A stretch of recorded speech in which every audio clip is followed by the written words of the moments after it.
Na na na na na na na na na na na na na na. Na na na na na na na.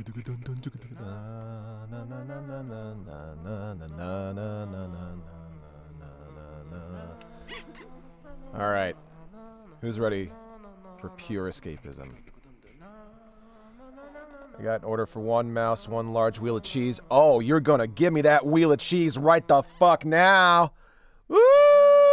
I want that cheese. Give me the cheese. Give me the cheese. Give me the cheese. Wait. Wait. What kind of cheese? If you want to give me the cheese, I must first know what kind of cheese it is. Cheese, if you please. About to walk home in like 22 Fahrenheit degree weather. Holy Jeemus. Also, real quick, I need to do a thing right quick. Text. Okay, alright.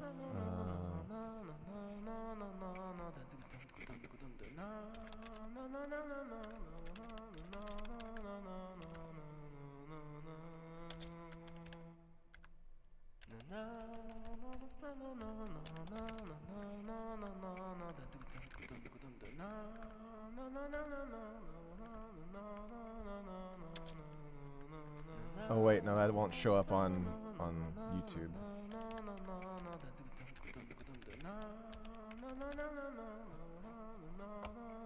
There we go. I know, I gotta make it smaller. Hold it. Hold it. Hold it.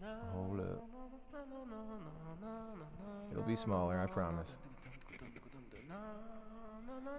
Cheddar. Cheddar cheese. Oh, that needs a fucking background. Holy shit. Outline. Opacity. Nope, not background. Outline. Outline's color needs to be black. Cheese. Yeah, it's cold everywhere else. It is hot as... Well, it's not hot here. It's windy as fuck here. And it is, Oh, okay. Huh. I've made a miscalculation here. Let's make the color blue. It's windy as fucking burning everywhere.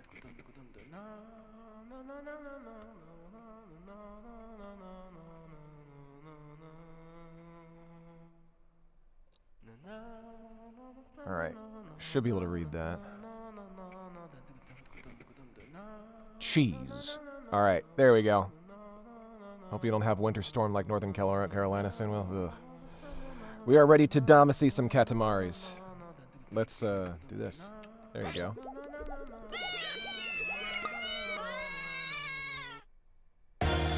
Yeah, it's, pretty bad in Los Angeles right now. I'm thankfully 45 miles away from the worst of it. But, yeah, it's pretty not great.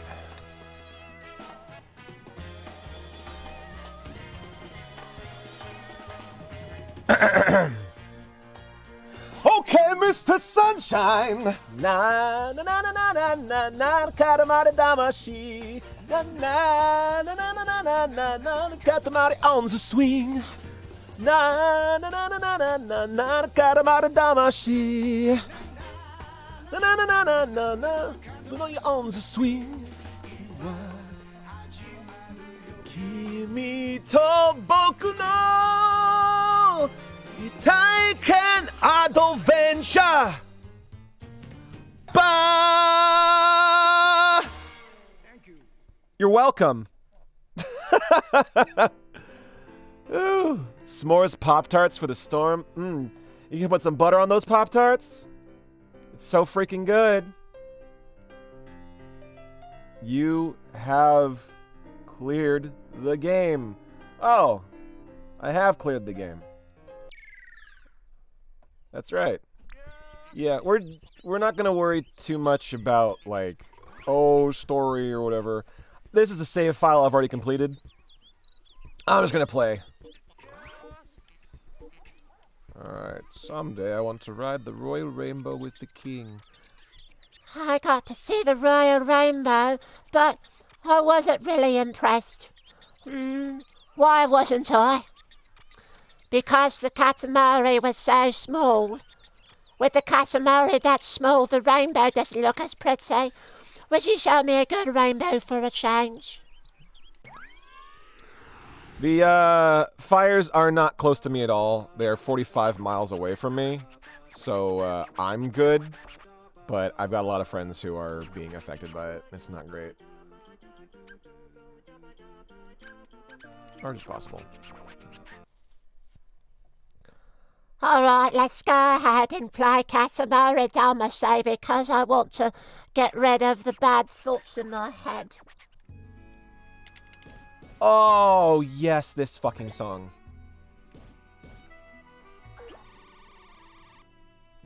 Oh. Oh, I'm so happy now. Immediately.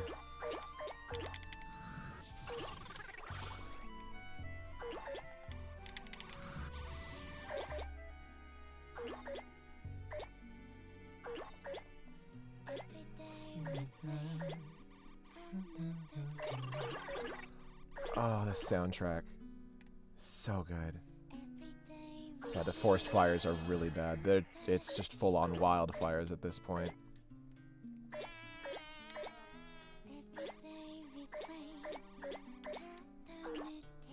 We can't have a British mouse. It doesn't fit the schedule. I'm so sorry. If we wanted a British mouse, I could always invite Pinky. Point.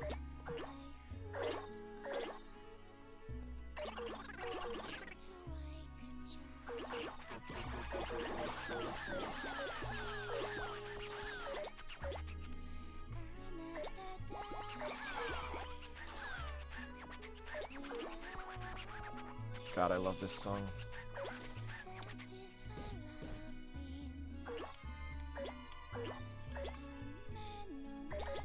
God, this soundtrack.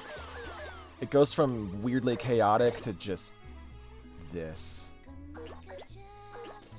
Oh, it's so nice.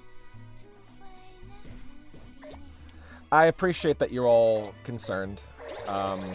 Save the concern for my friends who are being directly affected by the fire. It's pretty upsetting to watch. I've had some friends who've had to evacuate. I have some friends who are worried that they're gonna lose their homes. There's been a lot of people who already have lost their homes that I don't know if I know anyone who's lost their home yet. But it's pretty bad. It's pretty bad.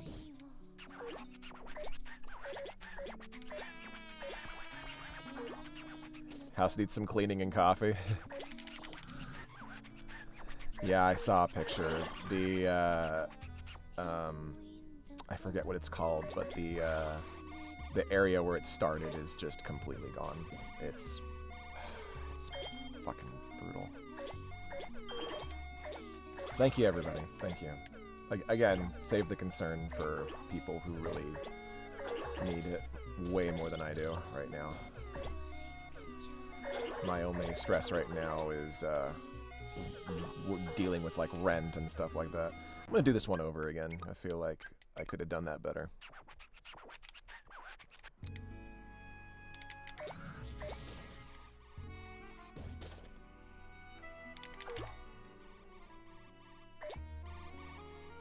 Oh my goodness, this.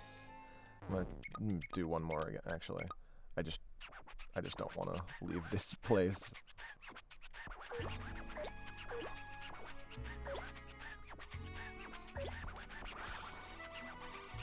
I don't know if we know how the fire started yet, and I don't want to speculate too much on that right now until we have some definitive answers from the fire department.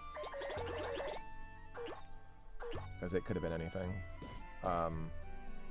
We don't know if it was, like, deliberately set on fire, or if it was just the heat and the wind making a perfect storm of terrible. But yeah.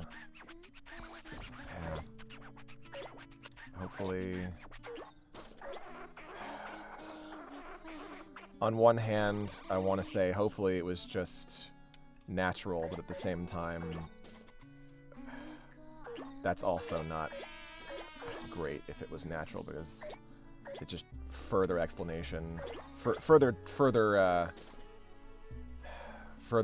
proof that fucking global warming really needs to be dealt with. And unfortunately, politicians aren't gonna fucking deal with it. Especially not anytime in the next 4 years.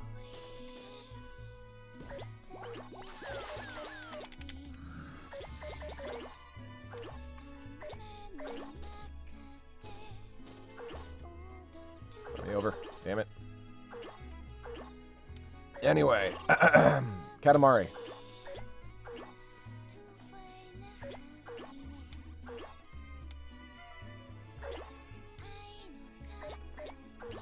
Yeah, I hope people are okay too. There's a lot of people who are gonna have a lot of difficulty recovering from this.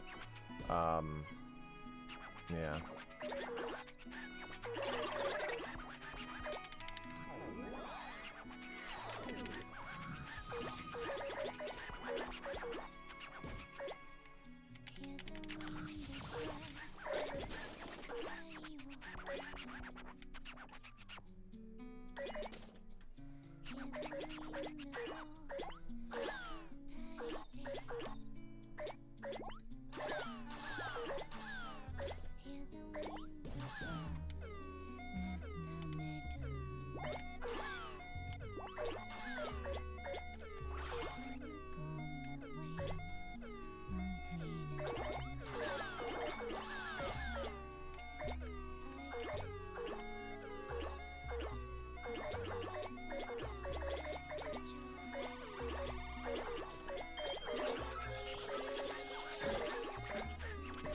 Okay.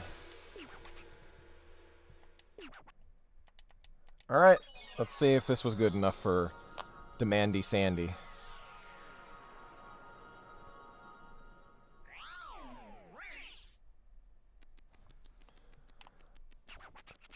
Do you love the smell down there?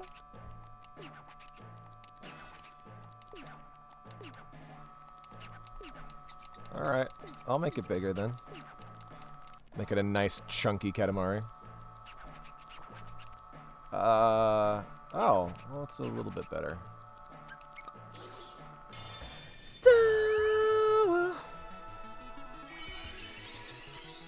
Smasher past the king.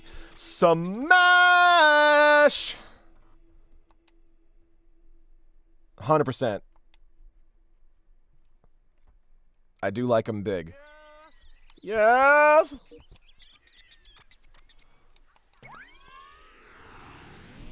Yep, I like him big.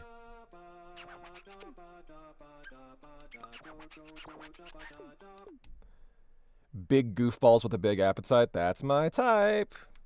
He's quite literally my type.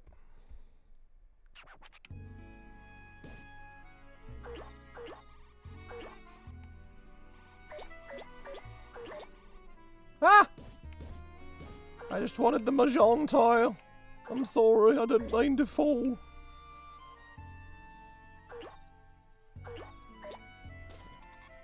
Doesn't matter if the king thinks you're worthy. Do you think that you're worthy? If you think that you're worthy, then you're worthy enough for the king. It's all about confidence. Hi, I'm Mouse the Mouse, and I'm here to tell you all that you need confidence. Listen to Megaton Girl, a show about a superhero and her girlfriend saving the world with love and lasers, starring Connie Opland and Laurel Fitz as played by Amanda Kay and Michelle Deco. And also Jason Marnoka is in there as William Kirby, and a bunch of other amazing people are also in there. You should all support it, it's really good.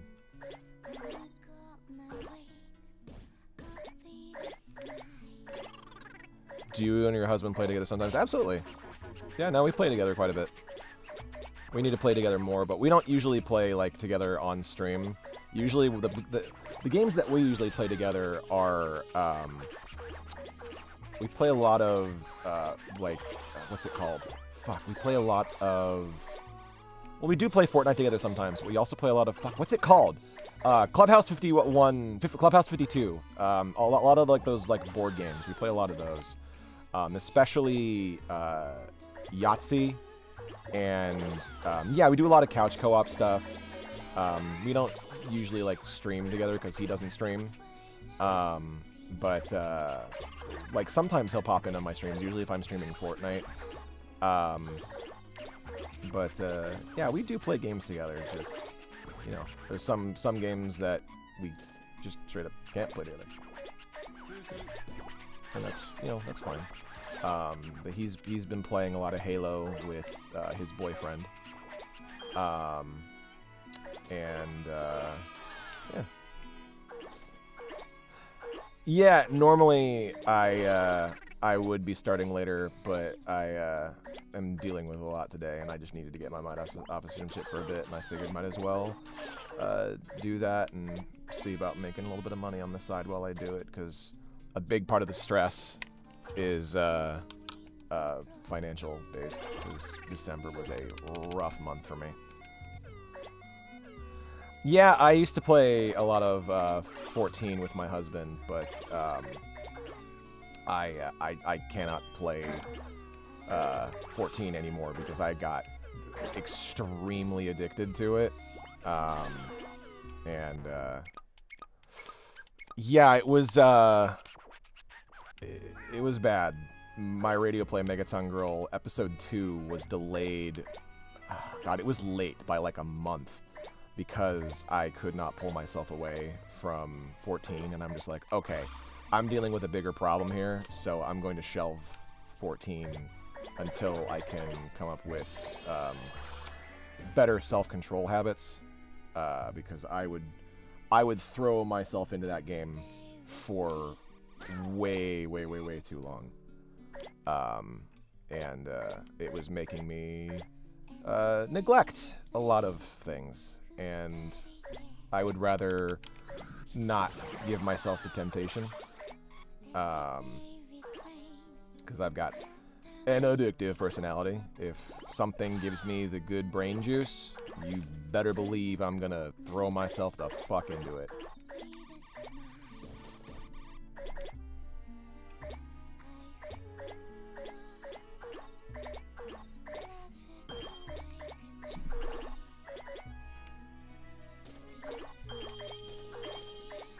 No, it sure ain't. Life is never easy, and we gotta make sure that we take responsibility when we can.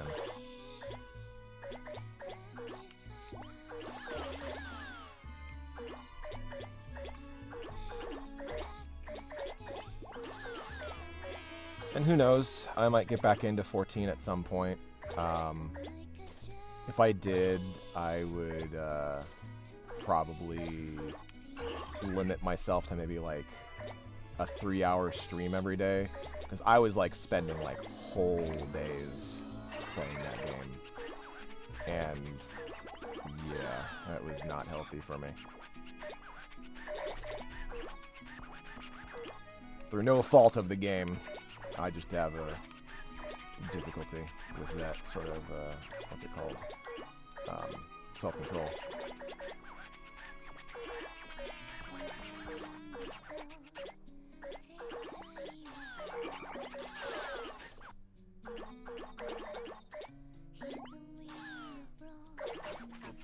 But anyway, I love this fucking game, and a big reason why is because I love the aesthetics of this game, and every time I play this game, it makes me want to just go to a Japanese grocery store and just buy everything.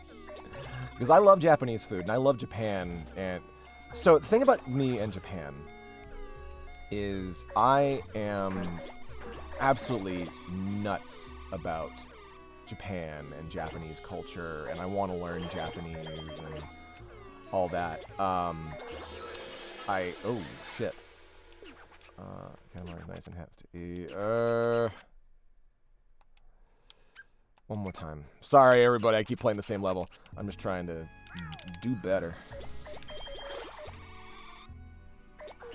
But so the thing with me in Japan is Japan, every time I see a picture of Japan, I always think to myself, like, man, this is like the most beautiful place I've ever seen in my life. And I want you guys to tell me this, talk to me about this a little bit. Do any of you, is there a place in the world that you feel an immense amount of nostalgia for? Or at least you get the same feeling from that place as like nostalgic feelings would give to somebody? For a place that you've never actually been to. Because that is how I feel with Japan. Like, it's a place I've never fucking been to. And I don't know if I'm ever going to get the chance to go there just because I am seemingly in a perpetual state of just financial difficulties.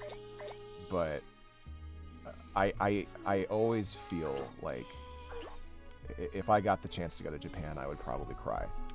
Because it's a place that I have always dreamt of going to. And every time I think about going there, I'm just like, man, like, I feel like...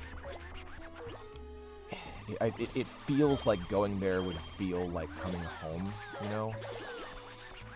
Even though, like, I've never been there. I have had, you know, never had family there. So I'm just like... I want to go there, and I want to try to see if, like, maybe by going there, I can figure out why I feel that way. You know? And I don't know if going there will actually answer that question for me, or if I'm just, you know, just a big fucking weeb who just loves Japan, if that's the answer. But, well, no matter what the answer is, like, just, like, the thought of, like, man, I've never been here, but I feel like it feels like a place that would feel like home to me. Like, there's just some sort of intense longing for that. It's an interesting feeling. And I don't even know if I'm really describing it properly. But does anybody else kind of understand what I mean? Like, is there a place in the world that you feel that same kind of way with? Like, it could be any country, any location. Like, I don't know.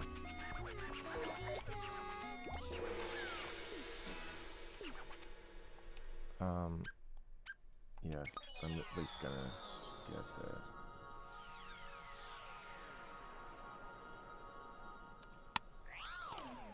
I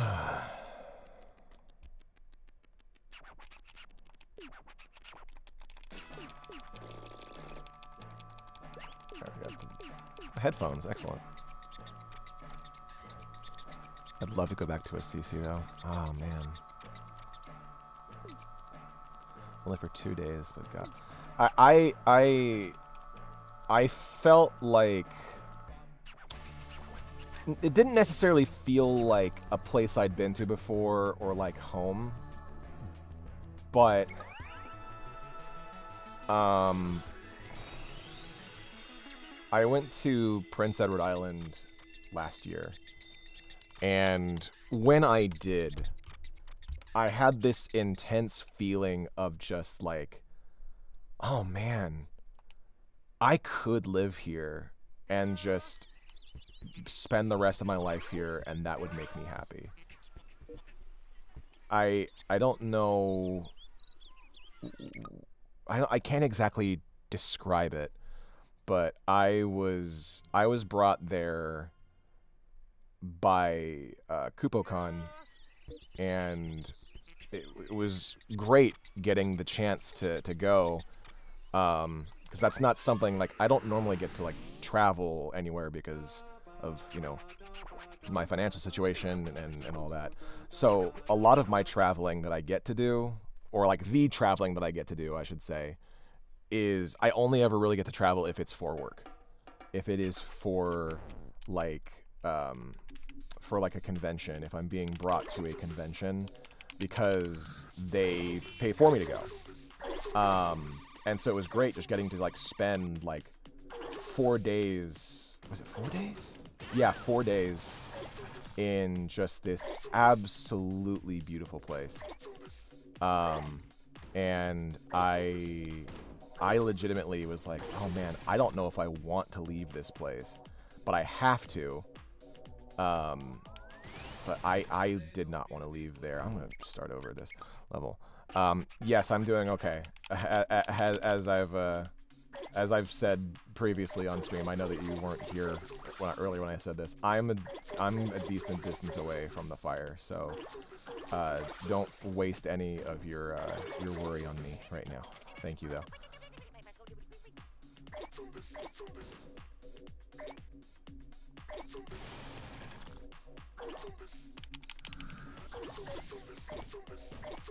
I've had a lot of friends reach out to me today, showing concern, and I greatly appreciate it. But I am the worst that I'm dealing with right now is just a lot of really heavy wind, and my curtains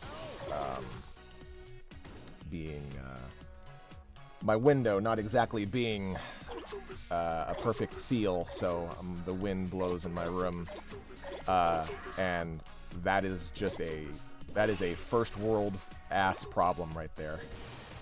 That is a first world problem right there. So that's not a big deal. I can deal with a window that doesn't have a perfect seal.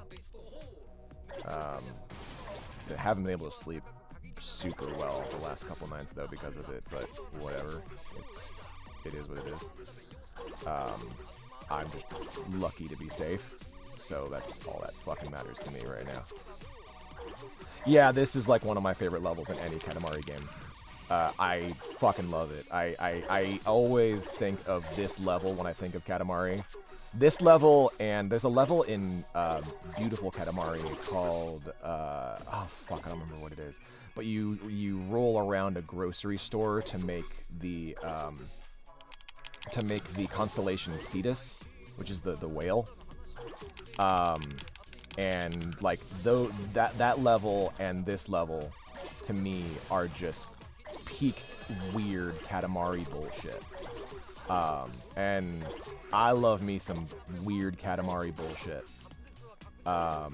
It is just a fucking it is my kind of weird. Like I wish that I could make something that was this weird yet this unbelievably comforting.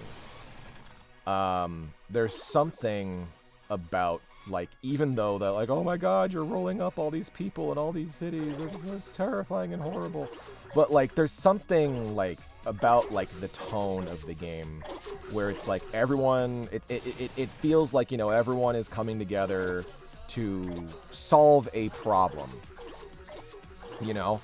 It feels like everyone is connected and everyone is part of something greater, which is ultimately, you know, what life is about. And I think that's ultimately like the tone of the theme of the game is that we are all connected. That's what a lot of the music seems to indicate. But there's something about that is just inherently comforting to me. And just the silliness makes me laugh, it makes me smile. And like I can play this game, I don't ever feel like there's like any like pressure when I'm playing this game. Like there's no like the stakes, even though the stakes are cosmic, the game treats the stakes like they are, you know, low and insignificant. And so like the most horrifying things possible could be happening to you, but it does so with a laugh, and it just does not take itself seriously in any possible way, and I love that. That's a beautiful thing to me. Sometimes you just want a good, calm, low stakes thing. Yep, and that's what I want. I just want something I can just put on, chill out, relax, and just make a sumo wrestler really fucking fat. Don't know what that says about me, but, you know, whatever. We're all weird. We're all bright, shining stars. And we all come together to make something beautiful and bigger if we all work together. And there's a lot of people who don't want to work together. And with those people, like, there are sadly a lot of people who, through their unwillingness to cooperate with the greater whole, actively damage the rest of us. We don't get through this life without working together, and it's really disgusting when there are people who, you know, don't want to work with others because they are different. Like, they don't want to work with others because they are, you know, queer or a minority or whatever. Like, those people are actively hurting everyone else when they deny the minorities and the impoverished and the othered, when they deny us the ability to live our lives happily and to smile and to better each other, they are also hurting themselves just as much as they're hurting the rest of us, and it's really sad. And I feel like this game is a big reminder. I'm getting stupidly deep about Katamari. I'm so sorry, everybody. I'm really, really sorry. I'm gonna shut up about that now. I'm supposed to be chilling out, not preaching my we all gotta work together bullshit. Because you all know that. I'm not. You guys don't need to be preached to. You're all bright, smart people who understand everything that I'm saying, and the people who don't understand what I'm saying don't want to listen to what I'm saying. So you guys are listening, so you fucking get it. I don't know why I'm preaching to y'all.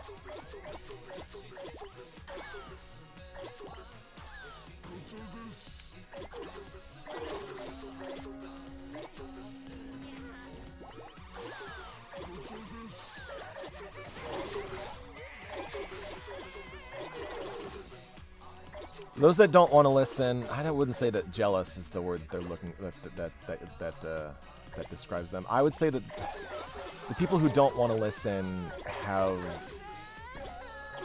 a lot of issues that they need to work on, but they're never going to.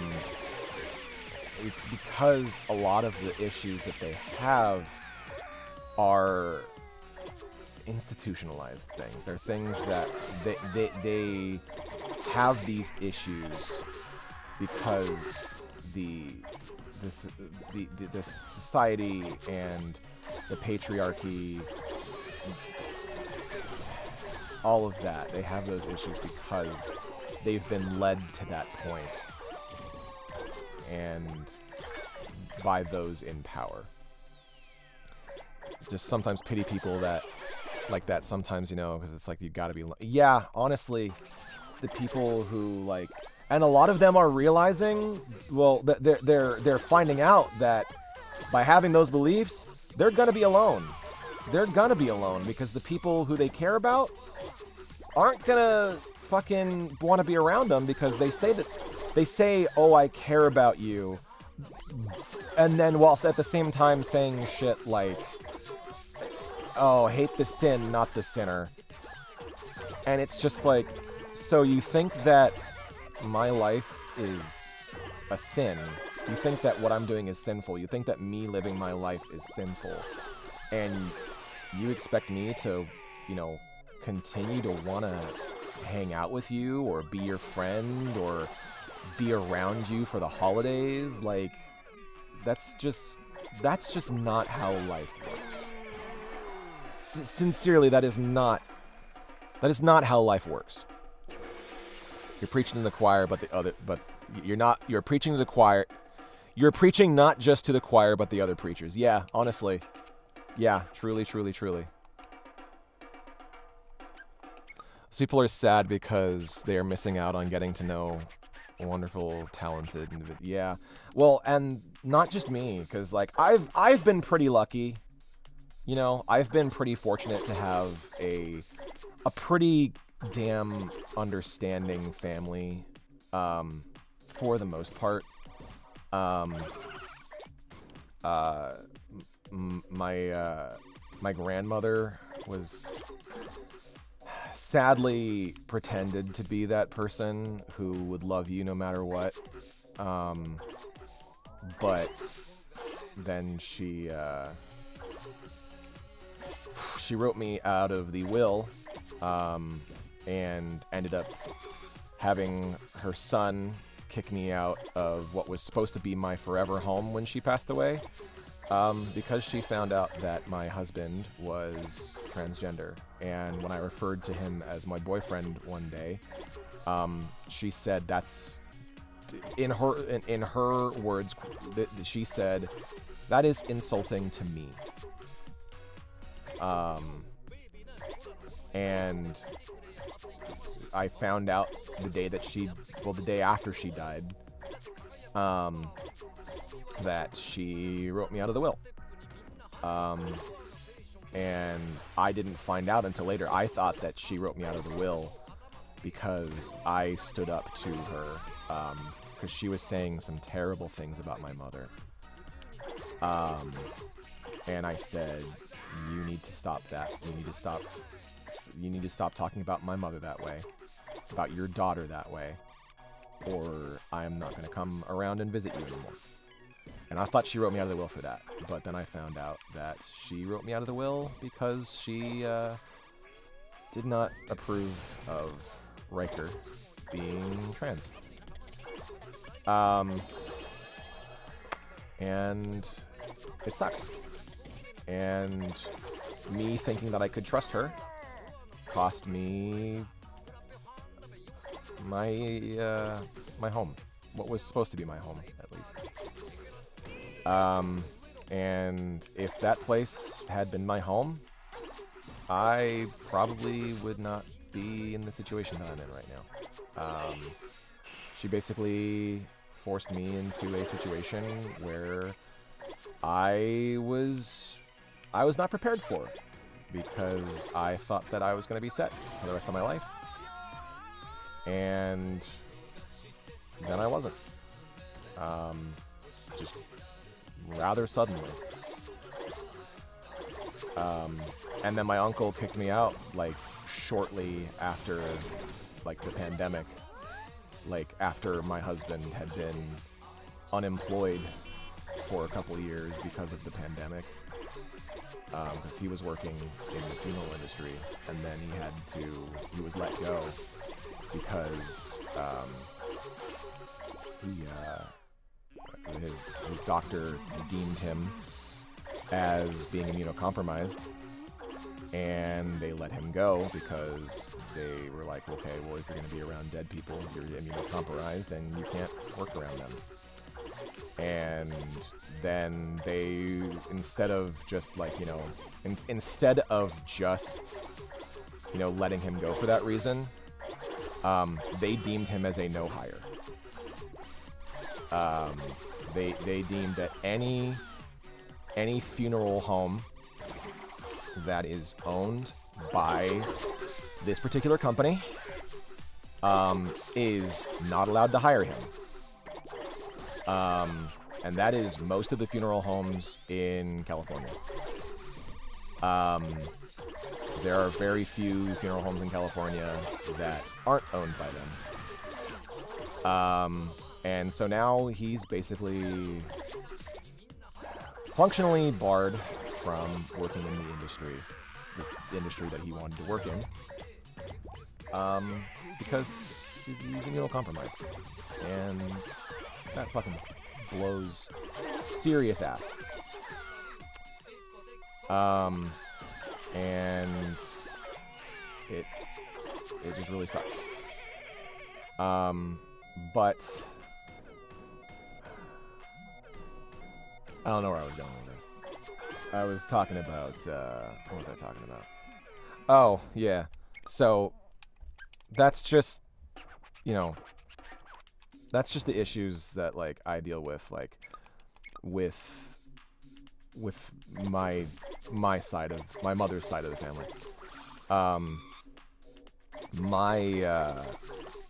My mother and I, we're still extremely close.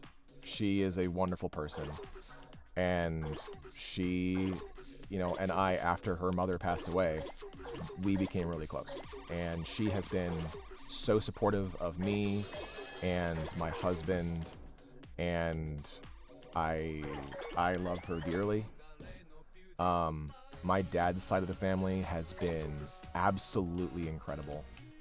They've been so welcoming and just kind, and they don't question shit. Like, my dad's a goofball, but so am I. I'm a big fucking goofball, and that's where I get it from.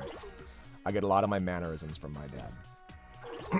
And he is just an absolute sweetheart who has been there for me through a lot of shit, and he's talked me through a lot of issues, and he's always been there for me to the best of his ability.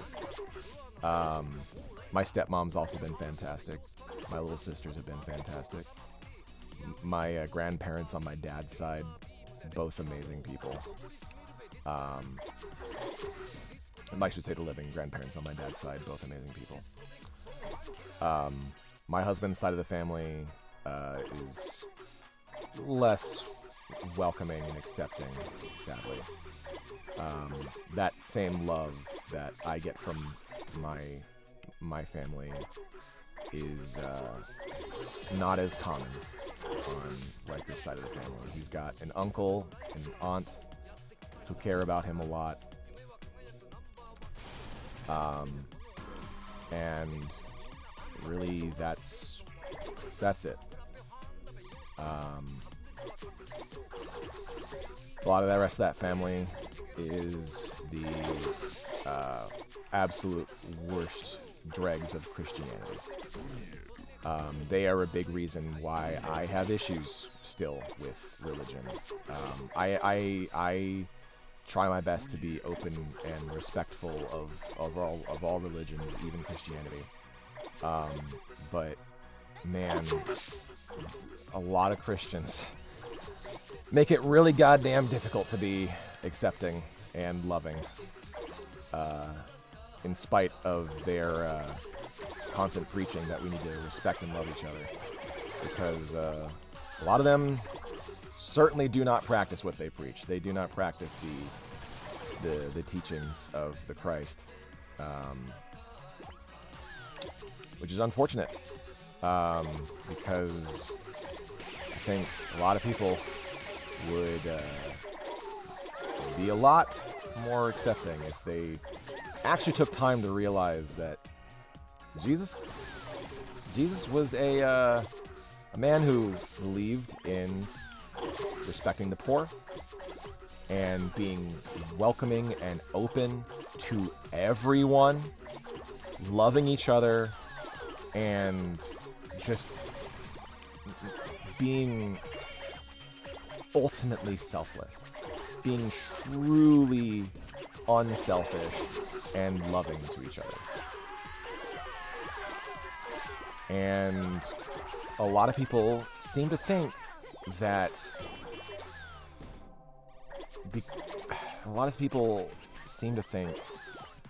Jesus would want them to defend Christianity militaristically and to put down people who don't necessarily believe in the teachings of the Christ or any of that.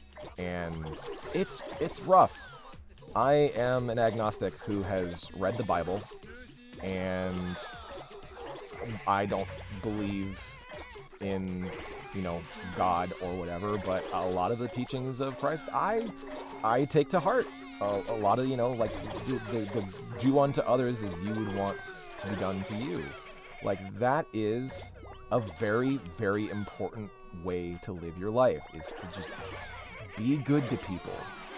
And not because you expect them to be good back to you, but because that's how you would want to be treated. I went to Catholic school. My whole life became pagan, and who knows what would have happened. But like, being a good person, basic things. I'm not Christian. My dad's a Protestant and now born again or something, and my mom Reformed Jewish. We always treat others with respect, kindness, and compassion. Exactly.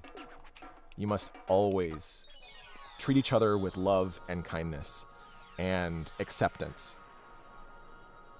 And it's really rough when you do that and you live your life being open and accepting because you were told to be open and accepting, and those same people who taught you that, they don't give you that in return. And it sucks. It really, truly sucks seeing that happen. Where the people who... Yeah, exactly. It's so fucking exhausting. And it's sad. Because it's just like, why did you tell us to be accepting of each other if you're just gonna kick us out and, you know, belittle us for being open and accepting and wanting others to have the same opportunities that we should be given? You know, it's certainly difficult. It's extremely difficult. God, I'm not playing that level. It's insane and hypocritical to me. It absolutely is. Take my kindness where I can get it. Yep. Yes, you take your kindness where we can get it.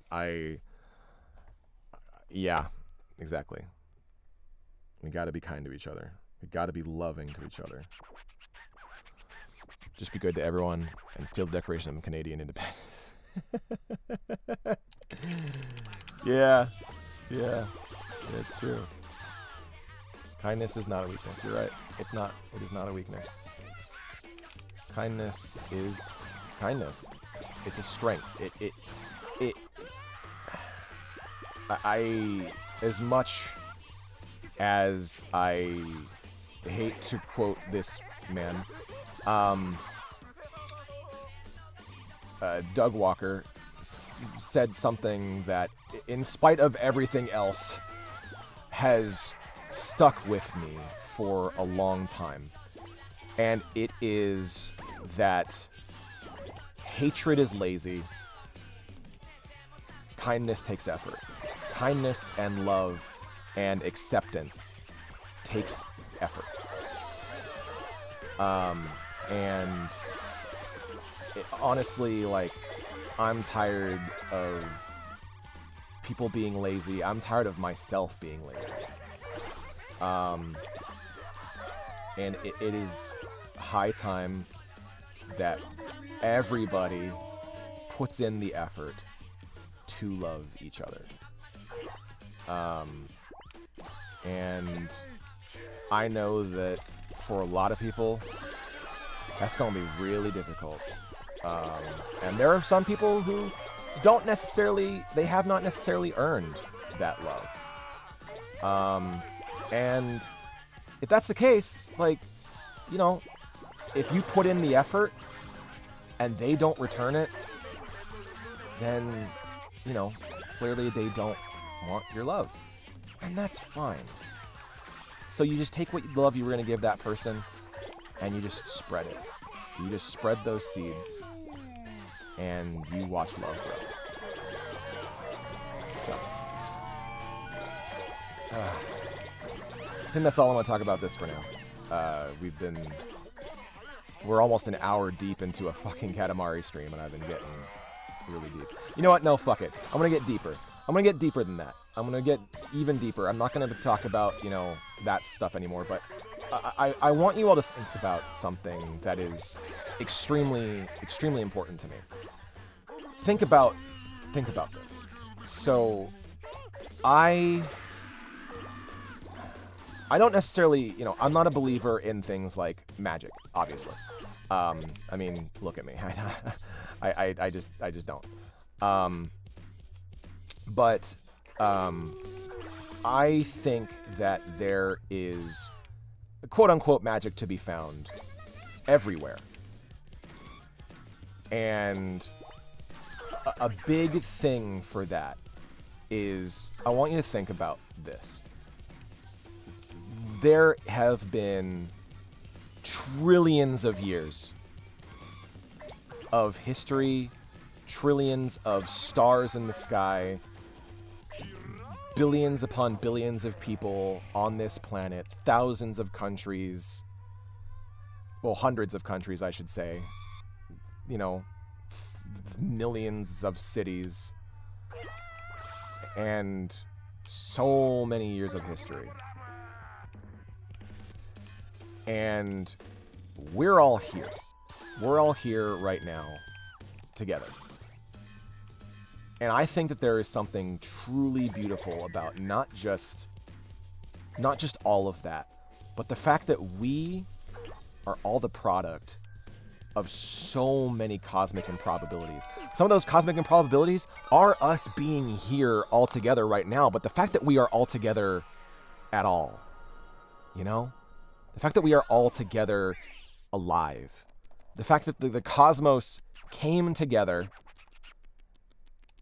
a bunch of chemicals exploded in stars, a bunch of chemicals exploded in space, and somehow, after trillions of years from all of that fucking cosmic bullshit, we are here right now experiencing life.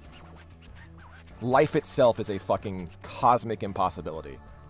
And yet it fucking happened. Look how many planets we have discovered that could even potentially house life. That they probably don't actually house life. There's just potential that they could house life.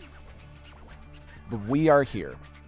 Whether or not we are alone in the universe is a completely different topic, because who knows? I want to believe that we're not. Because man, that would be lonely. But think about how rare life is. There are only 8 billion of us.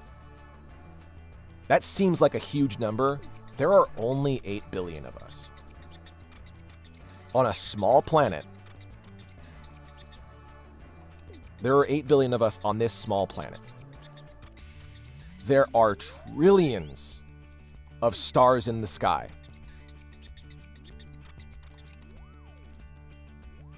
It's wild. Like, those billions of people here would not be a fraction of anything out in space. Like, we are a percentage of a percentage of a percentage of a percentage of everything in the universe. And yet we're here. And to me, that is fucking awesome. There are people who say that life doesn't have any meaning. And I think that that is certainly a way to look at things. But you know fucking what? Even if life doesn't have meaning, I think it does, but even if it fucking doesn't, goddamn if life ain't fucking sick as hell. The fact that life can exist, to me, proves that there must be a meaning to everything. There has to be a meaning to everything. Even if that meaning is making your own meaning. So, until the day comes that we can absolutely find what the meaning of life actually is, fucking make your own goddamn meaning. Optimistic nihilism. Yeah, if life has no meaning, then fuck it. That's the joy of it. Fucking find your own meaning in life. Make life have meaning for you. We can enjoy the meaningless nonsense and chances that create this beauty around us. Abso-fucking-lutely. I don't know if there is a meaning to life. It's not my job to know if life is supposed to have a meaning or not. I'll find out someday when I'm long gone. It's not my job while I'm on planet Earth to say that life has a meaning, and it is my job to make meaning out of life. It is my job to give my life meaning. It is my job to give you joy. It is my job to make sure that life is easier for folks so that they can make their own meaning out of life. That is why I am here on this planet. That is my meaning to be. I want to make people happy. I want to make people smile. I want to make life just a little tiny bit easier through the stories that I tell and through the characters that I play, through the music that I write. Like, I want to do things to make people happy so that while we deal with all of the fucking bullshit that we have to fucking deal with, that it can be just a little bit easier to deal with all of the bullshit. You know? Maybe it's lack of sleep. A long day, but the stream is going to make me cry because, good lord, I'm being spread with the beauty. It's just something that I've thought about a lot. I think about this so much. If you don't mind me sharing, I want to do something similar. I want to be a fiction writer to give people the same hope that fiction gave me growing up. Abso-fucking-lutely. That's why I wrote Megaton Girl. Is I wanted to give people hope. I wanted to give people a hero to look up to. I wanted to give people a reason to create. I wanted to give people something that they could listen to and, you know, help them maybe find their own meaning in life. Or to give them, you know, a hero to look up to that could maybe inspire them to do things that they weren't able to do. Even though Megaton Girl has got a small audience, I wish that many days that it had a bigger audience than it did, because it would make things a lot easier for me.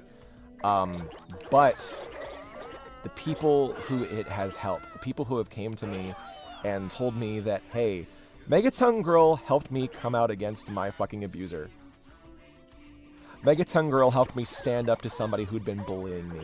Megaton Girl made me realize that, hey, I don't have to put up with all of the shit that people put me through, and that I can just be myself, and that I don't have to deal with people abusing me, or made people realize, oh shit, I've been going through a cycle of abuse, and I need to break out of it. And I need to take healthy steps towards breaking out of it. And sometimes, you know, people have had to call out the people who have abused them because they knew that they were abusing other fucking people. And you know what? If that's Megaton Girl's legacy, even if it doesn't have the big fucking, you know, fandom that I wish that it had, that it would make things easier on me. If I've made life easier on other fucking people, then fuck yes. I've done my fucking job. I have succeeded in life. It makes me realize, like, I deal with a lot of self-worth issues. Sometimes I remember that. And it makes me realize that I have done good things, and I can continue to do good things. I hope that I get the chance to do more with Megaton Girl, but what I have done with it makes me so fucking happy. I'm still gonna scream to the stars until, you know, maybe someday it'll get the attention that I wish that it did. But until that day comes, I've done some goddamn great things with it. And that's all that I fucking needed to do.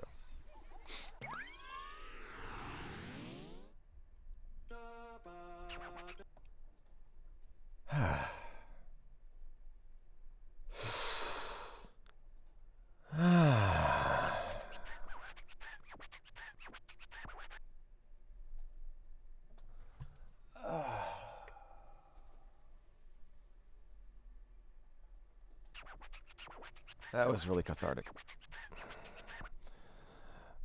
It's been chaotic because I have a billion trials coming up and I'm swamped. Oh my goodness.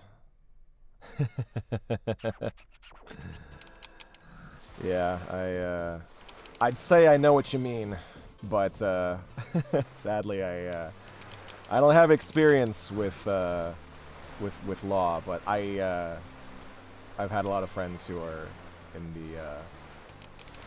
the practice who have told me how tough it can be, and you're doing good work for a lot of people. So that is it's tough. I fucking get it. It's tough to deal with. There's a lot that goes on, and yeah, especially nowadays, there's a lot of shit that needs taken care of. Oh, I'm feeling fine right now. I'm feeling fine.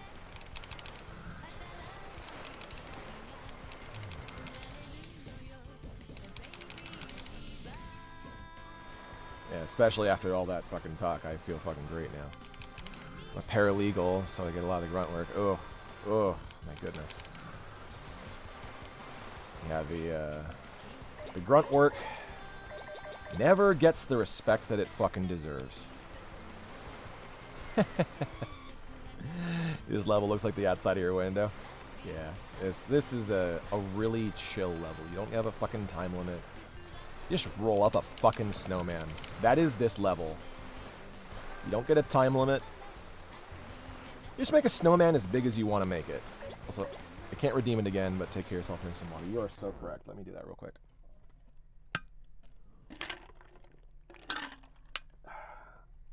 That was good.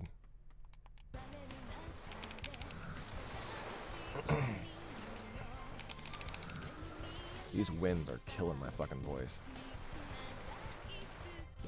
That's good, but keep doing you and keep up the good fight. I'm doing it. I'm fighting.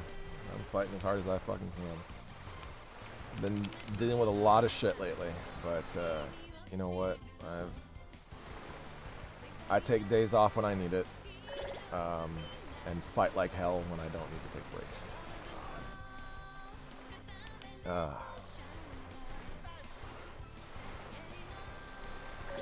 I definitely pushed myself really goddamn hard yesterday with auditions. I auditioned for something that required a big fucking scream out of me.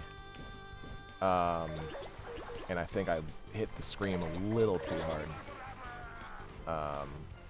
So I'm definitely feeling a little bit of that. I probably should have taken it easy with the FF7 stream last night, and maybe pushed the FF7 stream to today.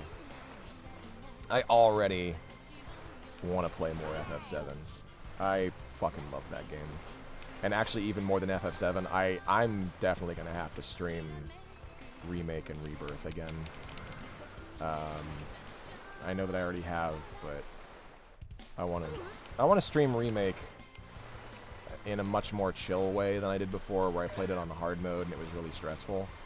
I want to play it and just have fun with it, you know? I just want to just chillax with it and just play a game that I know that I love dearly. I was debating on what game I wanted to play today for just a chill vibes stream. I wanted to maybe play Spyro, but I don't know. Spyro, I love Spyro, but that game can get a little unchill. So I'm just like, you know what? Fuck it. I'll play Katamari. I can play this game and just do this. Like, this is just meditative. I'm just literally just going around in a circle, building up a snowman. And just watching it get bigger. Getting to the point where I can pick up bigger things.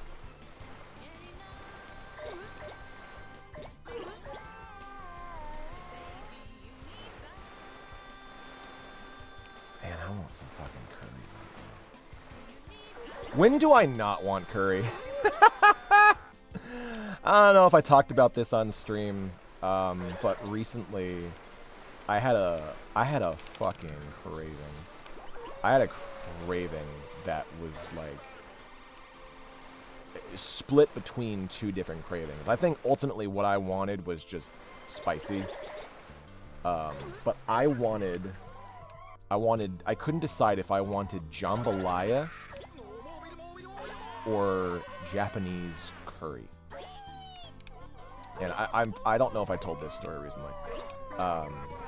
But I went to 99 Ranch and I got some golden curry along with some chicken and vegetables. And then I went to Stater Brothers and I got some andouille sausage. And then my roommate cooked the chicken. I cooked the sausage. And eventually what we did was we made the curry. I put a little bit of Cajun spice into it. Prepared some jasmine rice. And put the andouille sausage into the curry with the chicken and the vegetables. It was mostly like peppers and onions and carrots and stuff like that. I pretty much made myself, well, not myself, my roommate and I, we made before we got the house. The whole apartment, I should say, because we don't live in the house. We made curry jambalaya. And when I say that shit was damn good, it was real goddamn good. The only quote unquote issue, the only issue is that I put in some red pepper flakes to give it just a little bit of extra heat. But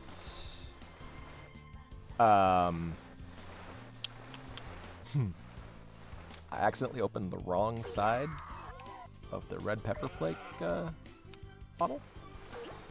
And so instead of sprinkling a little bit of red pepper flake in there, out came a big old deluge of red pepper right into the big ass pot of curry jambalaya.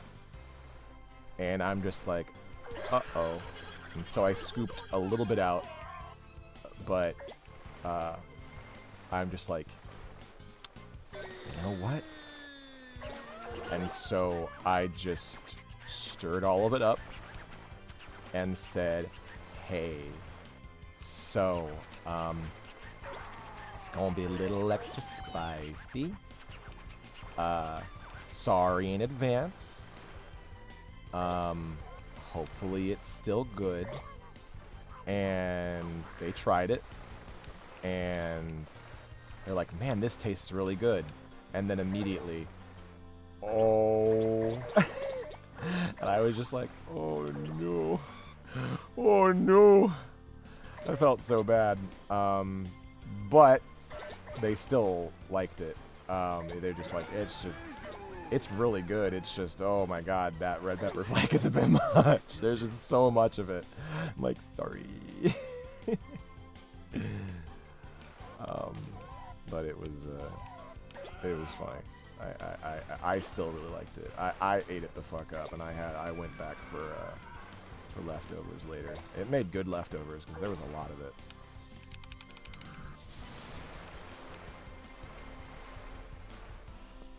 Oh, my neck. Hello.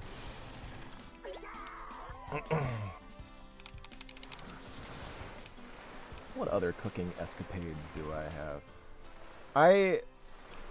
I think I had a realization yesterday that it's something I think I've thought about before, but I had a realization that I love to take care of people. And I love to spoil people, and I love like to make people feel like they are at home. I love to make people feel like welcomed, and I love to like dote upon them by doing things like, giving them food. And so because of that, I find myself getting extremely critical of when I don't cook something properly. Like if I overcook something, or if something comes out like really, really bad. Like if I've accidentally like burned something, or I followed a recipe and the recipe just straight up didn't work for me for whatever reason, I find myself getting unreasonably upset at myself and just being like, oh man, I fucking failed. And I've been wondering, like, why the fuck, like, I've been feeling like I feel that way. And it's because I was like, oh, it's because I love to take care of people. It's because I love to, feed people and make people feel like, like family. And so if I fuck that up, then I'm like, oh man, I just, fucked up the one thing that I wanted to be good at. I just had that realization the other day, and I'm just like, huh, that's an interesting level of introspection that I don't normally get.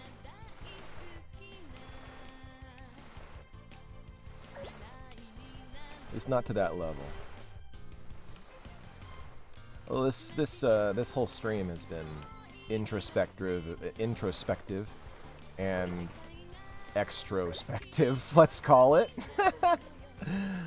But I don't normally allow myself to go there.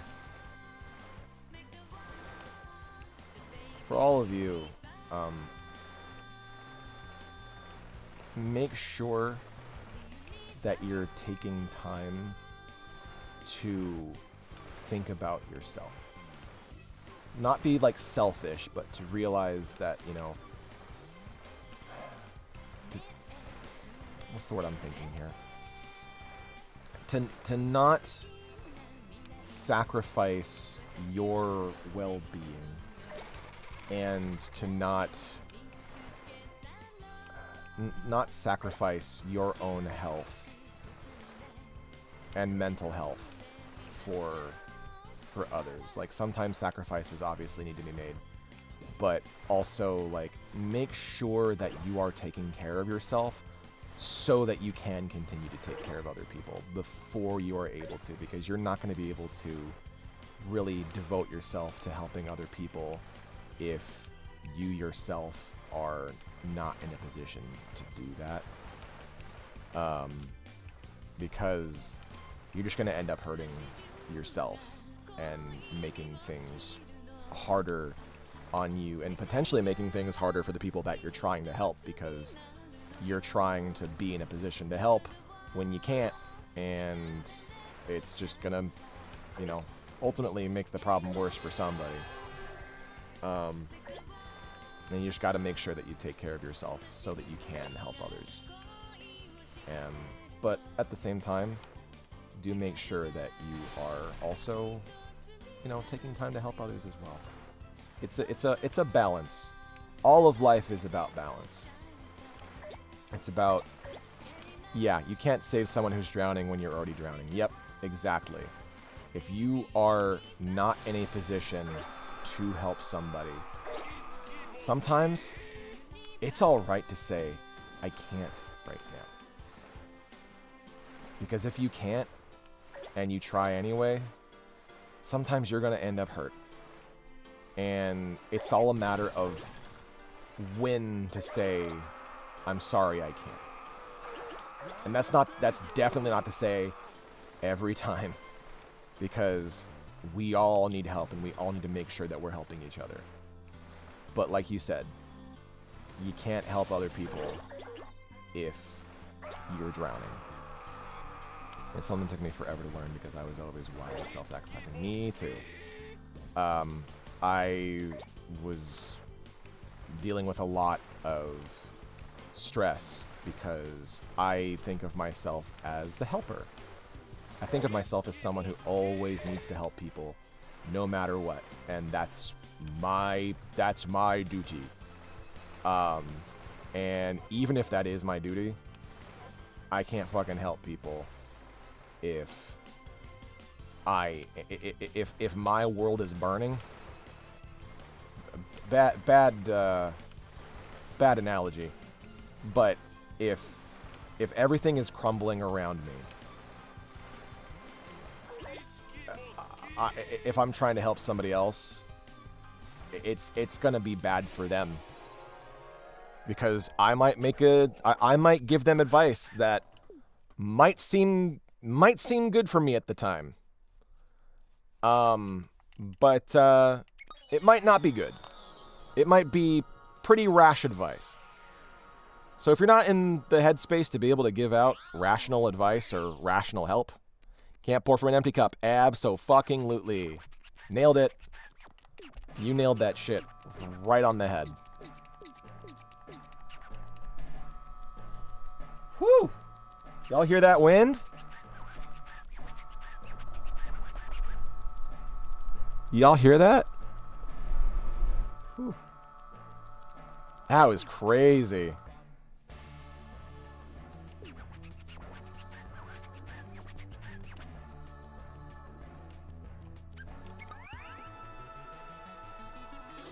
Over a decade of therapy. Oh boy. I wish I had a year of therapy, because I cannot fucking cannot afford it. It's like crashing a plane. You need to take the oxygen for you. Yes. That is why they say put on your oxygen mask first before you help somebody with somebody else's. Yep.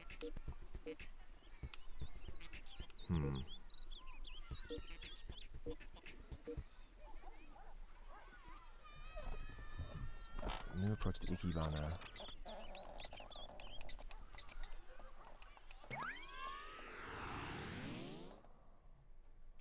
Yeah, honestly. I looked out that my therapist is in network, otherwise I simply would not. Yeah, I can't afford therapy. I sadly can't. It blows.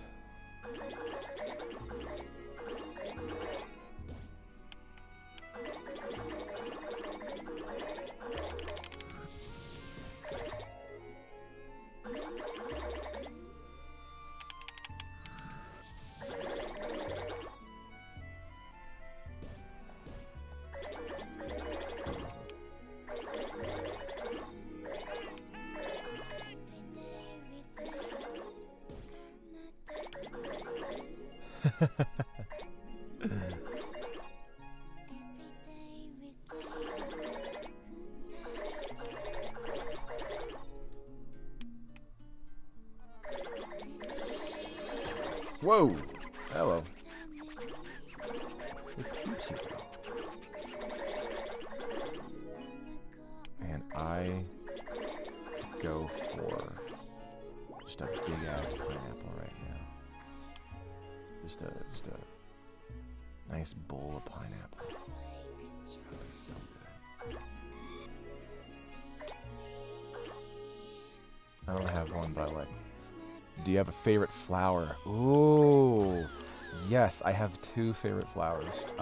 I've talked about one of them before, but I'll talk about the other one first because the story is not as emotional. My favorite flower is the cherry blossom.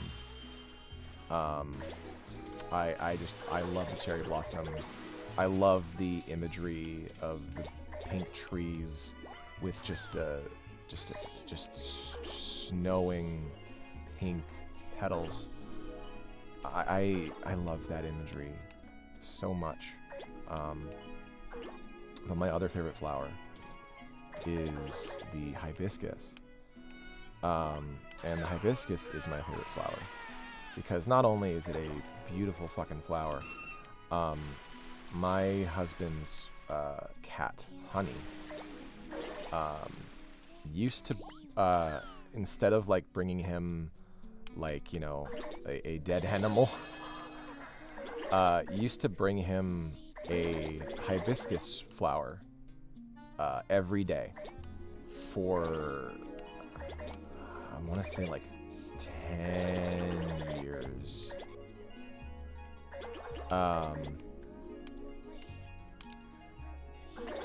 And we have a, what's it called? We have a Costco pretzel jar that is, I would say, like 75% filled with dried hibiscus flowers. And it's fucking beautiful just thinking about it. She was an amazing cat. She was so sweet. And that, I think, was a testament to it. Hibiscus tea is great. I love Jamaica. Jamaica is a wonderful agua fresca. I talked about this the other day. Actually, it might have even been last night. But wait, was it last night? No, it was when we were playing Digimon World. What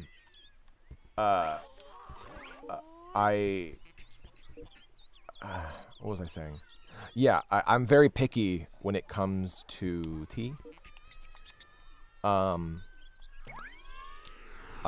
don't normally gravitate towards like hot teas or most varietals of tea. But out of all the tea that I adore, Jamaica is probably like my biggest favorite. I don't have a favorite, but Nemophilia are pretty. I'm gonna be growing spider lilies in the spring. Oh, spider lilies.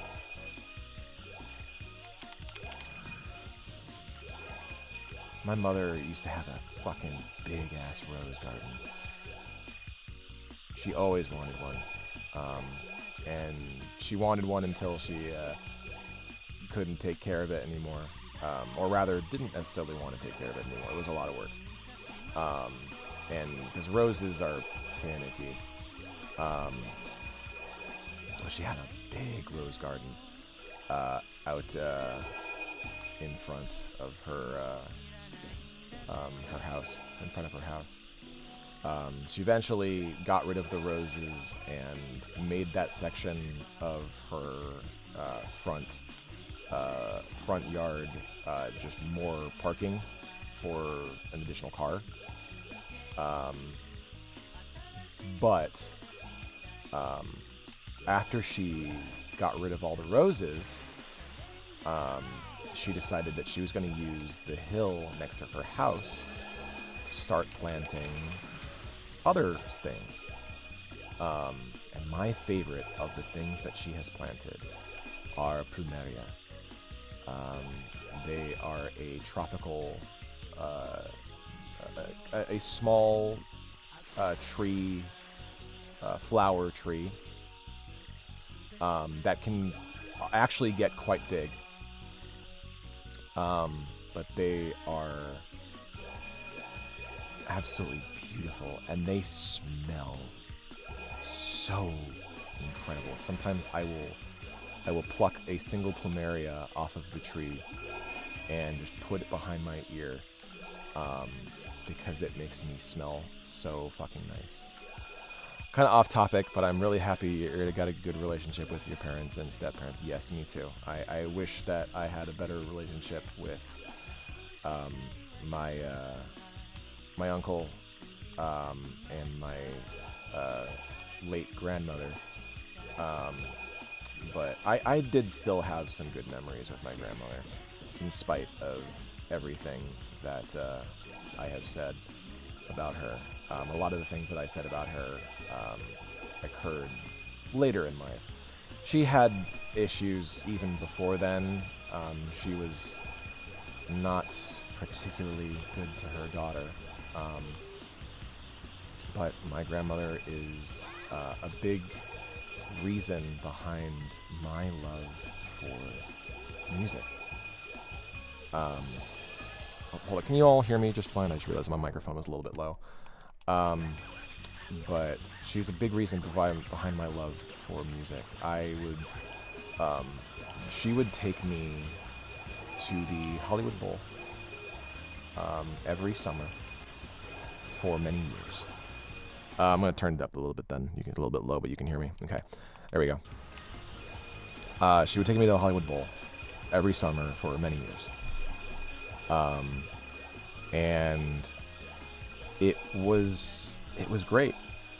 It exposed both of us to a lot of new music that we would not have necessarily heard before. And my favorite thing that it did for her was it exposed her to video game music. Now, Tommy Tallarico is quite popular to shit upon nowadays because he's a liar and a fraud. But Video Games Live is something that I don't know if video game concerts would be as big of a thing as they are today without Video Games Live. And I could be wrong about that. But she took me to Video Games Live. And on our way home, she said, I get it now. I was like, what do you mean?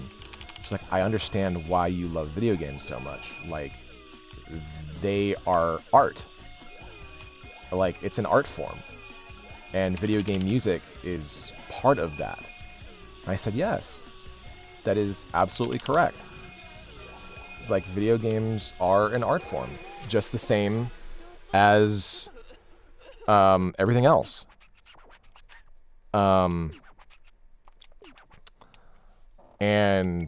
And so, wow, I had 1 second left. Jesus. So from then on, once I had access to more video game music as I got older, through different methods, I ended up getting the Kingdom Hearts 1 and Kingdom Hearts 2 soundtracks at the LA County Fair from an anime booth, and then also the Ocarina of Time remix soundtrack, and more importantly, Final Fantasy VII Advent Children. That soundtrack. That soundtrack was life-changing for me. Because that soundtrack, I think, influenced my taste in music more than anything. The not the orchestral Ocarina of Time remix, like the dance Ocarina of Time remix soundtrack from like the 90s. It was before 3 dropped. Oh yeah. The world tour, yeah.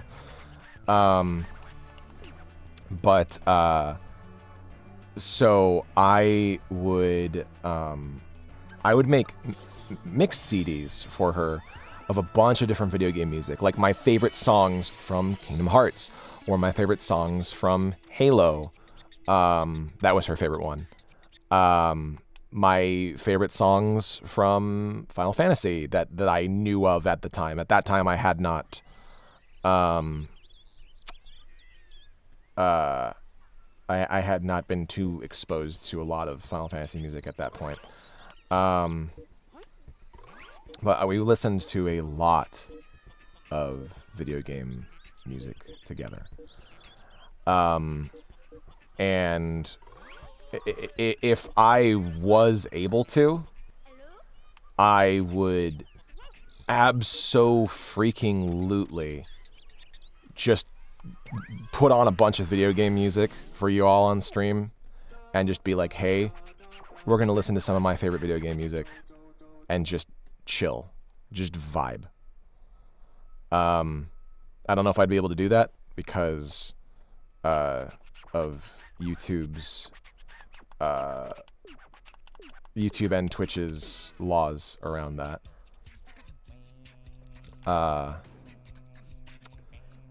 But I would love to just do a stream where I just show y'all just music that means so fucking much to me.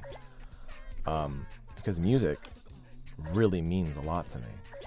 And there's a lot of video game music that just moves me in ways that a lot of things don't move me. I find myself getting lost in music, especially video game music. And there's video game music that makes me cry. There's video game music that just puts me in a good mood no matter what I'm feeling. Video game music and music in general, but like for what I'm talking about right now, video game music, it is so unique in the variety of ways that it can just make me feel things. A lot of my favorite music of all time is from video game music, is from video games. And while I won't be able to show you a lot of the music here, I might talk to you all about some of my favorite songs of all time. Price of Freedom, Crisis Core. Oh yes, it's a beautiful song. Yeah, it is an incredibly powerful song. Oh man, yeah, I'm thinking about that song now.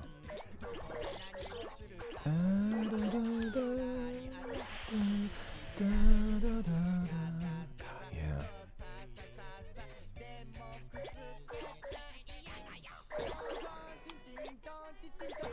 Make a playlist on YouTube and share it. I might do that. Yeah, I might actually do that. I have a Spotify playlist, but it's not nearly as detailed as the shit that I have that's just on my phone. Because there's a lot of stuff on my phone that's not on Spotify for several reasons.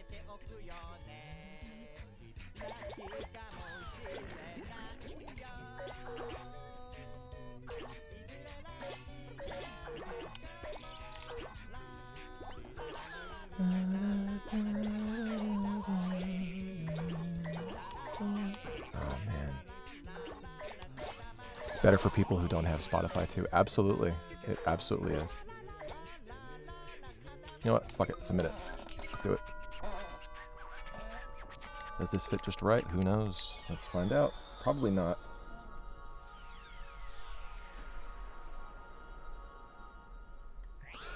Oh, my neck. Hello. Oh, it smells lovely here too. World with You OST is great. It's quite good. There's some good songs on there. Let's see here. Ooh, that was really small. I'll have to do that one again sometime, but not right now. Alright, let me see here. Downloaded. Well, my favorite soundtrack of all time is the, not the Smash Brothers Melee soundtrack, but the live orchestral version of the Smash Brothers Melee soundtrack. That was a very, very formative soundtrack for me growing up, because that came in the January 2002 issue of Nintendo Power. And it was life-changing for me because it got me interested in orchestral music. It got me interested in more music in general. And I listened to that soundtrack all the way through several times a month. Sometimes I've listened to it like there was like a month where I was listening to it like once a week. I turned off the audio in the game because I want to talk and the people are yelling. But that soundtrack was incredibly formative to me. But here are some songs from my favorites list that I think I can talk about for a little bit. And feel free to look up these songs on your own. But My favorite song of all time is the Airbuster theme from Final Fantasy VII Remake. That song fills me with so much vigor. It makes me feel like I can do anything. Just right from the moment that it just revs up into just that, like, it kicks you in the teeth with how awesome it is. And the way that it expands on the original Those Who Fight Further is incredible. There's a whole section, I believe it is the third phase of the fight, when the Airbuster actually takes off into the air and starts zapping you. And the way that it the lead guitar falls into the background of the mix and just kind of provides there's the guitar is just shredding, but it's in the back of the audio mix to the point where it's not like the lead, it is amplifying the strings and the brass, just going bum bum bum bum bum bum bum bum bum bum bum bum bum bum bum bum bum, and it just, the build up into that release and the build up into that and the release of that, just I cannot explain truly how fucking awesome that is to me. And whenever I listen to it, I'm just I don't know if I am the only one who loses their mind about this song nearly as hard as I do. Let me see here. Let me see. I've turned off my desktop audio, so it won't appear. I can even point out where in that video the part that I'm talking about is. Okay, so it's past. All right. Okay. Okay, where is it? Okay, it's after that part. Okay. Okay, so it is. Oh wow! Yeah, it's one of the most replayed sections. Okay. Okay, so in the video that was posted by Rune Wolf in the chat, I want you to go to. Why is it not loading properly? Okay. All right, I want you to go to, oh shit.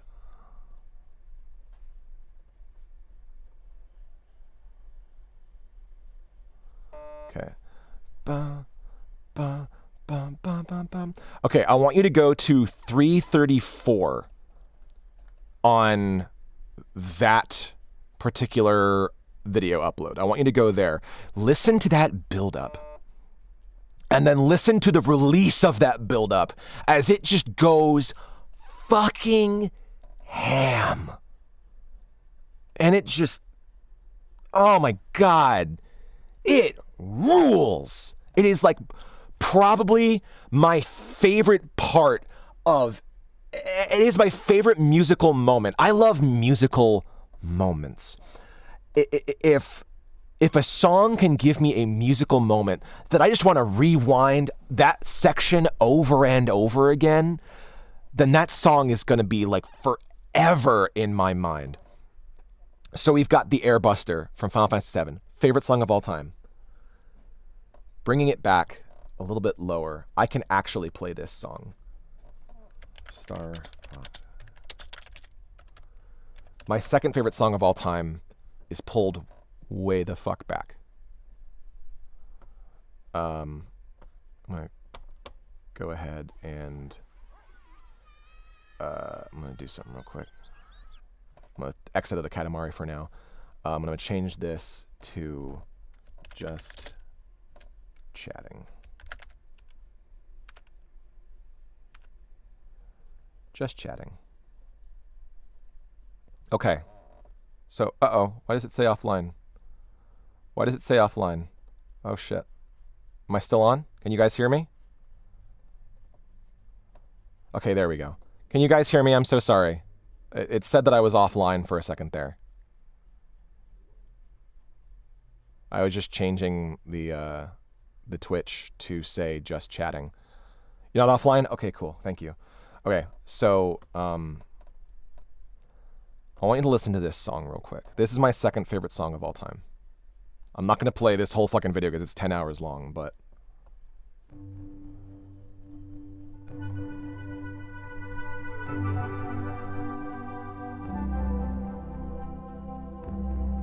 This song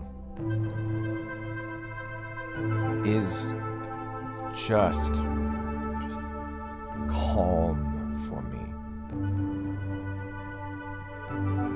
Just that pulsing boom, boom, boom, boom,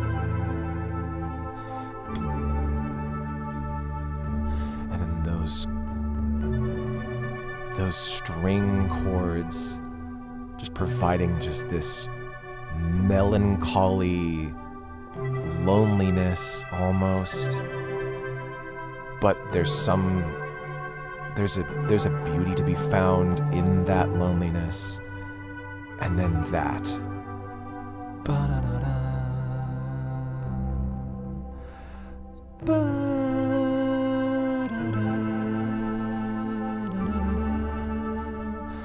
like that.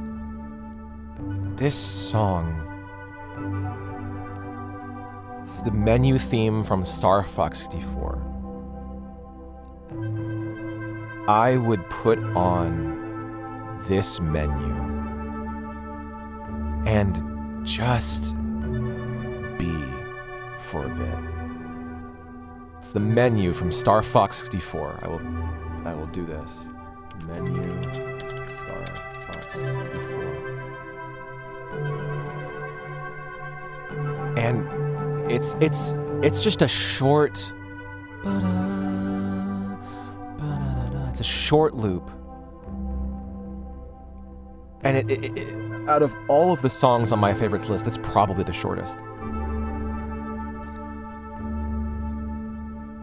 But I could listen to it over and over again because that melody is so beautiful. Like this, to me, this peaceful respite that you get from the action and like explosiveness of Star Fox 64, to me, is the ultimate beauty of space.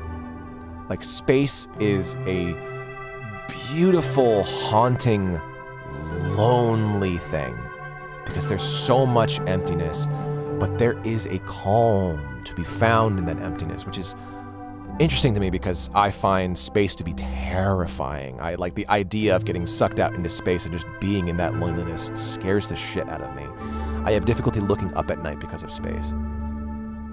But the idea of space, the idea of just being in this beautiful, exactly, meditative, is a very meditative song. I could just sit to this song and just close my eyes for a bit and just look at the stars and just feel whole for a little bit. I love it. I love it so much. Have you ever considered narrating a documentary about space and nature? The thing that I want to do is something that's very important to me. Is I want to talk about video game history, and I want to talk about video game preservation. I want to talk about video games. I don't necessarily have I'm not exactly equipped to do that because I don't have a lot of the deeper video game knowledge. I grew up with N64, and I had a lot of games on the N64. I didn't, have like the deep knowledge of stuff like NES or SNES that a lot of people do. And there's a lot of people who are way more equipped to talk about it than I do. But if I could help them in any way, even if that was, just, being the voice or whatever, or doing what I can to help them research, that's what I want to do. I want to talk about video game history because that is so important to me, especially like the music of video games. Like that to me is so important to me. Like hearing how in 30, 35 years, we've gone from, the bleeps and bloops of Pong to this.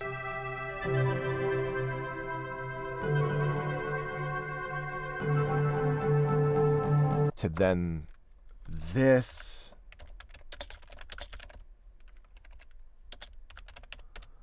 To this.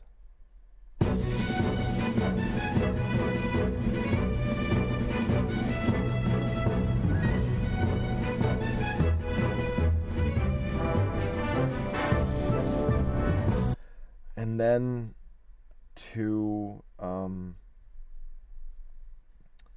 where is it? Oh, yes, here we go.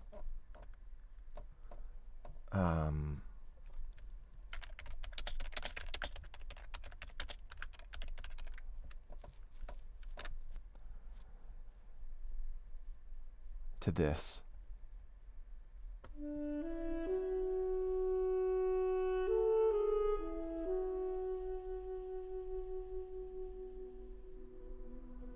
This song. And I know that this is just a trailer theme. But listen to this.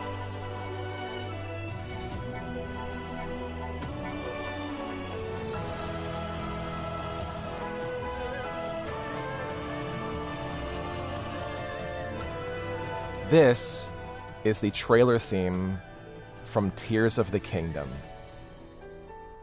This song is fucking incredible. Like, just the sense of adventure that this fills you with. And then this mysterious, like, what the fuck is going on? This takes you through so many emotions. Oh my God, and this imposing, like, ooh! Ain't that fucking sick?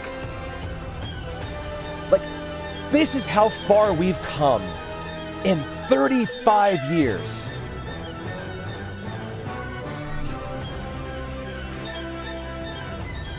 Oh.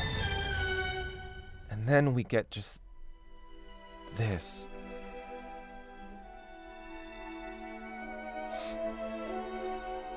This fucking song right here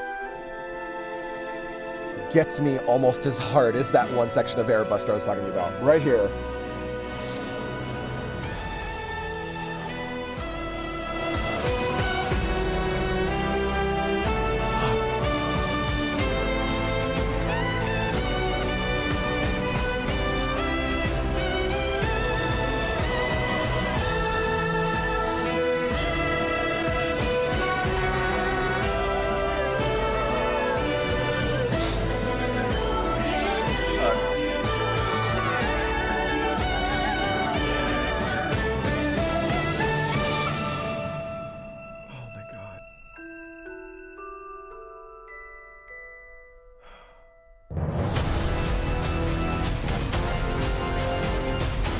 Then this just build up. Just all of this just terror around you.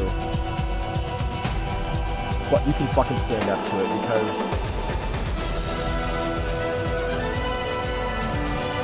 because that. Like, fuck, dude.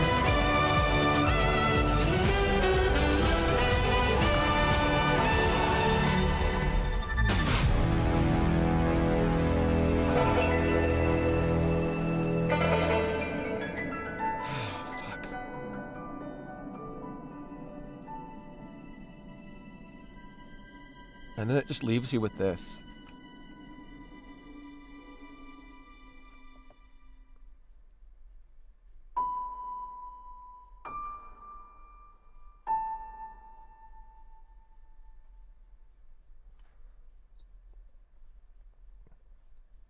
Can you fucking believe that?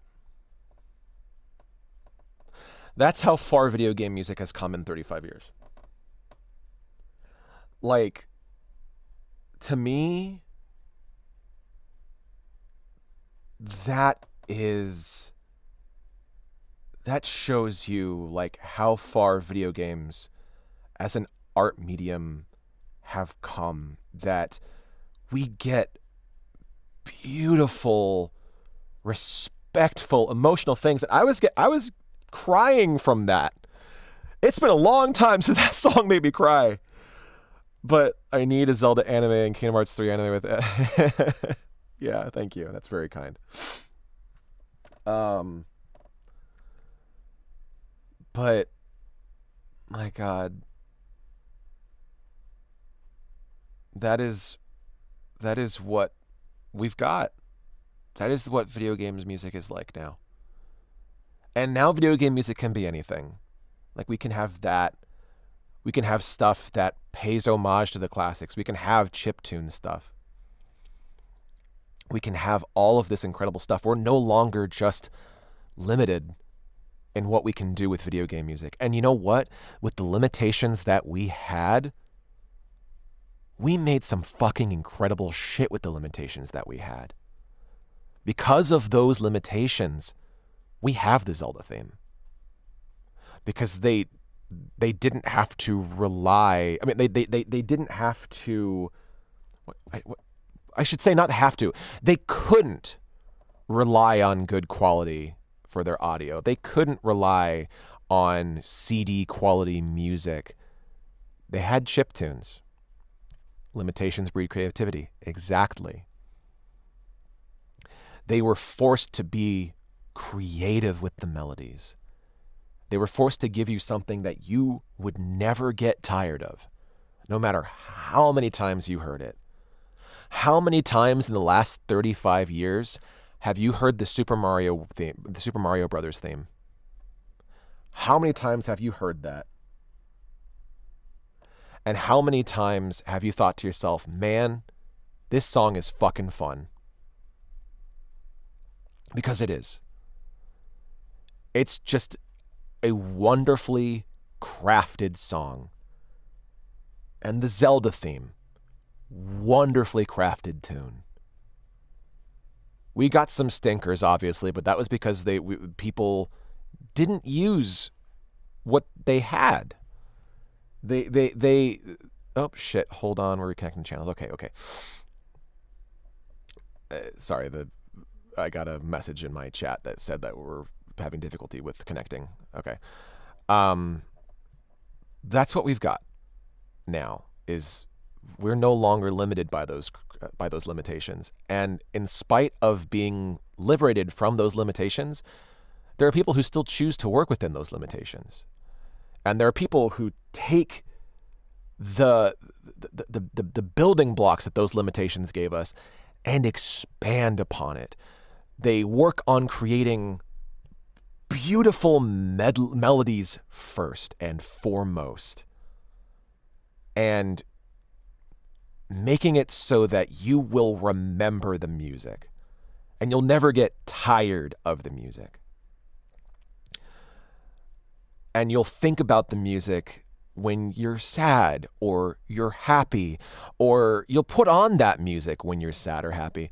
Yep, Undertale works so within those restrictions and just uses the building blocks of creating good fucking music.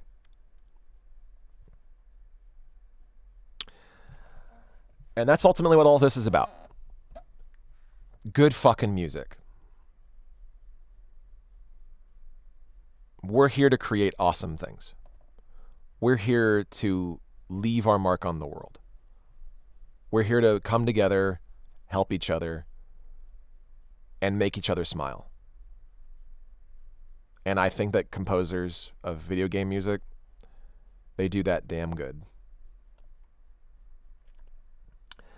Anyway, I'm going to take a break for a couple of hours. I'm going to go ahead and send you over to another streamer. And I will be back here at 6 p.m. playing Digimon World 2, as I was scheduled to do. I just wanted to take some time to just play something else. Just do a completely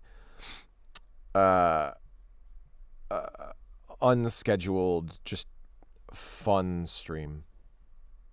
I'm going to go ahead and throw you all over to Veggie BLT,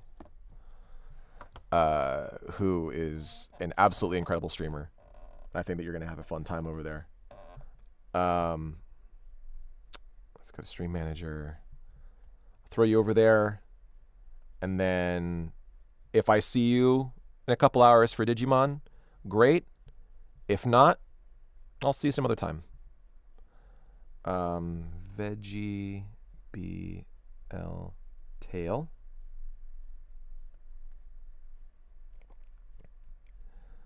Make sure I rated the right person. Yep, I sure did.